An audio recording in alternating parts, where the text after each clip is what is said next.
Hello friends, स्वागत है आप सभी दोस्तों का हमारे यूट्यूब चैनल, इसके अलावा फेसबुक के प्रोफाइल पर भी।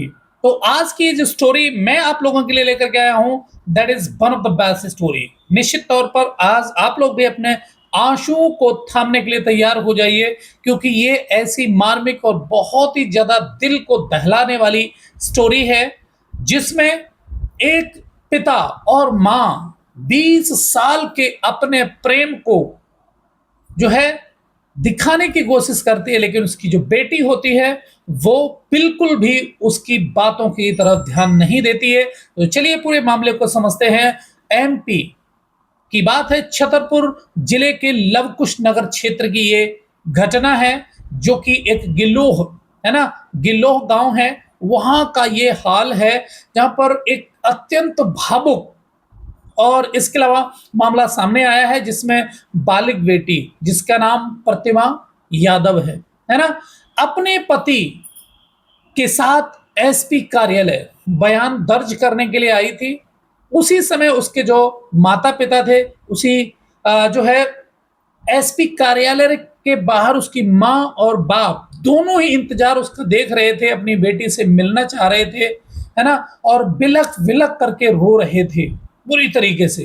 लेकिन बेटी का दिल बिल्कुल भी नहीं पसीजा और वह बिना मिले ही अपने पति के साथ वहां से चली जाती है।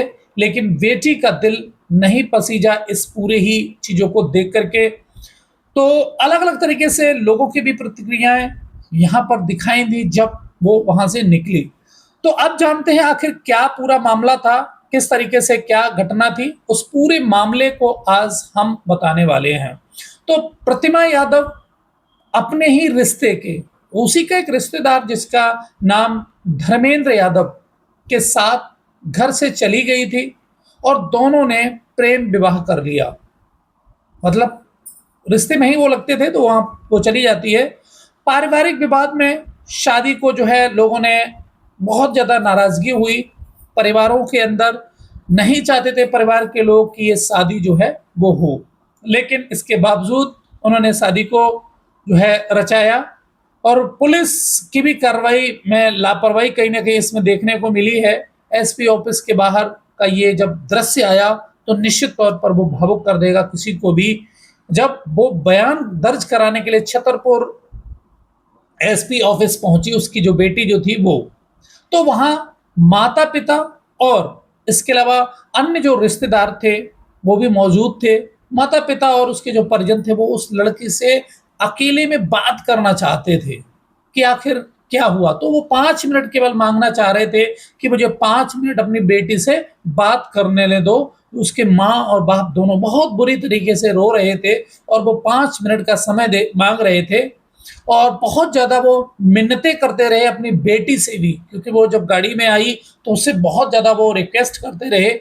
लेकिन लड़की ने पूरी तरीके से जो है अनसुनी कर दी, और अनसुनी इस तरीके से कर दी कि जब वो उससे बात करना चाहती तो उसकी लड़की ने क्या किया, उसको धक्का लगा करके अपनी माँ को धक्का दिया और उसको बाहर की तरफ कर दिया गाड़ी के पास से। और उसके बाद में क्या हुआ, वो बेचारी रोती हुई वहां से पीछे हट गई। उसके बाद उसके पिता ने कोशिश की उससे बात करने के लिए, और उसने कहा कि बेटी मैं तुमसे 5 मिनट केवल बात करना चाहती हूँ, तो चाहता हूँ तो। लेकिन उसने उसकी बिल्कुल नहीं सुनी अपने पिता की, और उसने उसको भी अलग कर दिया, और उसके कहा कि नहीं, मुझे किसी से कोई बात नहीं करनी है। और उसी के साथ में उस लड़की के साथ उसका प्रेमी भी वहीं पर था, जो कि धर्मेंद्र था। उसका प्रेमी मीन सब तो वो उसका पति हो चुका था। तो वो दोनों वहां से गाड़ी में लोगों को हटा करके और गेट बंद करके वहां से निकल गए।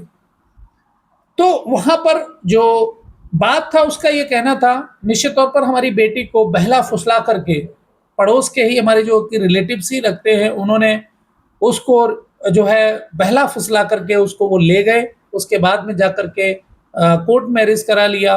लेकिन ये हमारी बेटी से बात भी नहीं करने दे रहे हैं, और कहीं ना कहीं वो छोटी है तो इतना वो अपना अच्छा बुरा नहीं समझती है। लेकिन जो है उसने, उसकी बेटी ने भी उससे बिल्कुल बात करने से मना कर दिया। उसके जो माँ बाप थे दोनों का रो रो करके बुरा हाल था।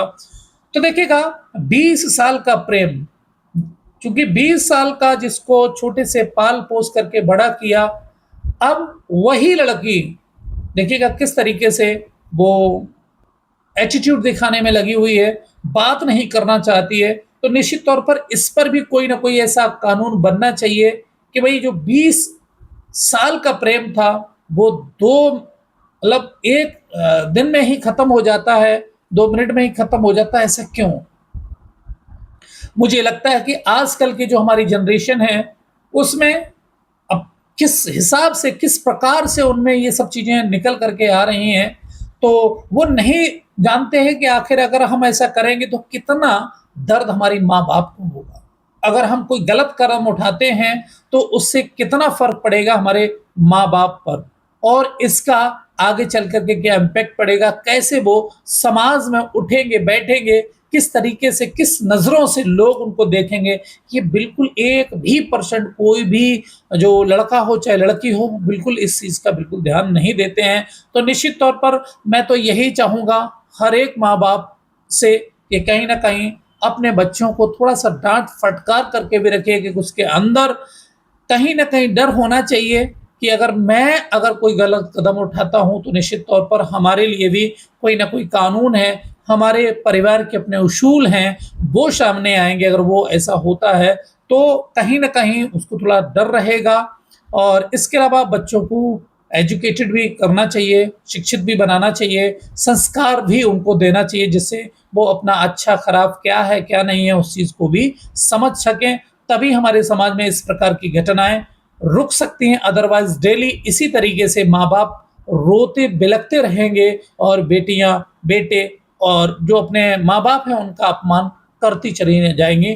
तो निश्चित तौर पर thank you for listening to me कि आपने मुझे बहुत ही प्रेम के साथ सुना, हमारी पूरी स्टोरी को। फिर मिलते हैं एक नई कहानी में, तब तक के लिए गुड